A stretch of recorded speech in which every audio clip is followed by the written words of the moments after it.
how to add new contacts to WhatsApp on either your iPhone or Android. Hi everyone, welcome back to the channel. In this video I'll guide you on how you can add new contacts to WhatsApp on either your iPhone or your Android, so make sure to watch the video till the end. To add new contacts to WhatsApp, open up WhatsApp.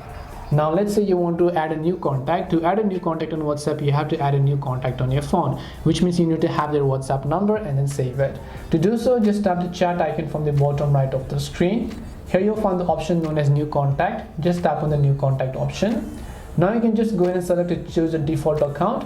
All you need to do is simply make sure to go ahead and then enter the name of that contact over here. Once you enter the name of that contact, you want to scroll and then just make sure to enter the phone number as well in this case.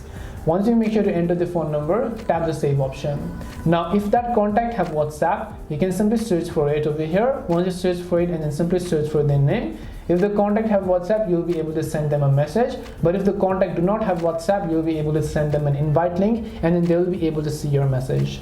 This way you can add new contacts on WhatsApp. Hope this video was very helpful to you guys, and if it did help you, make sure to leave a like and subscribe to the channel. If you have any questions, feel free to comment down below. Thank you for watching till the end and see you soon in the next video.